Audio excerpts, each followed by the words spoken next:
tsaka po yung lihiya po.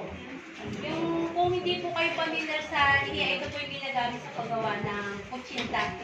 Para po mag-firm din po at ito po yun. Ang mura lang naman po yung sa palengke yung lihiya.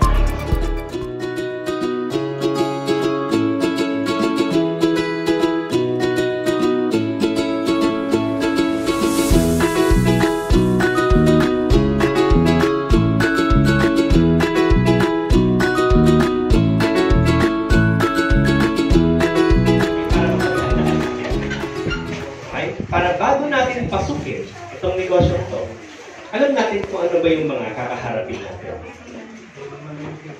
Yan. Isa sa pinakamahalagang tanong, kailan pwedeng bumalik ang puhunan ko? Diba? Ito ang magic question. Diba? Kasi hanggat maaari, gusto natin mabilis.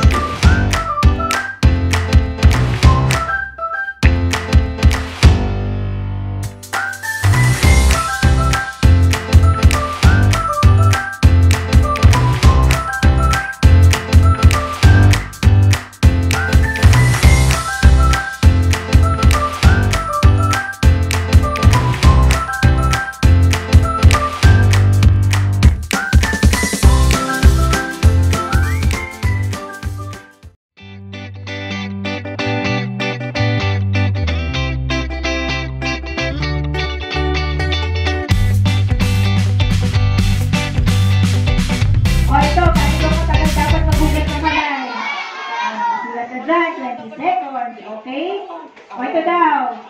Kailan daw dapat tayo naghuhugas ng kamay? Sige na, dito ako sa harapan. Ate, kailan ka naghuhugas ng kamay? Ayun, before and after eating. Step 3, between fingers o pagitan ng mga daliri. O, yan, very good. Number 4, back of fingers, likod ng mga daliri. Number 5, thumb.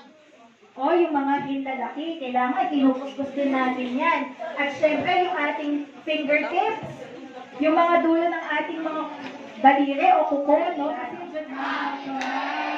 Ay basahin, ang sabon ay kunin, happy birthday, happy birthday, happy birthday.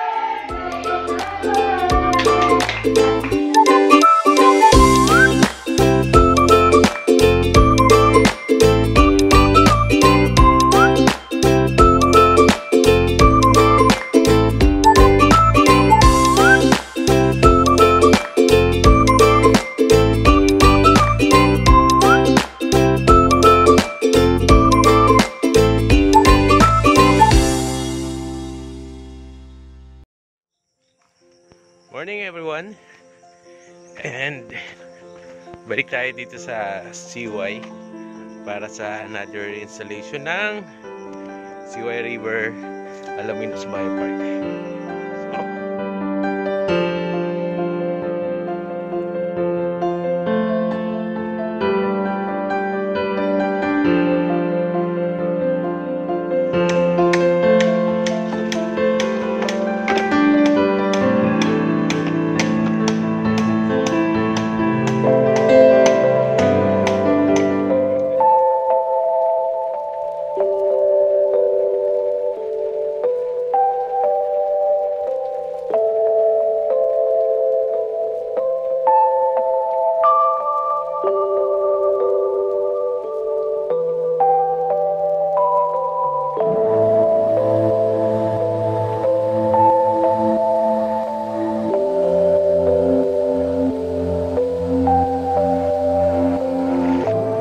Tubig after ng isang buwan namin pag-install ng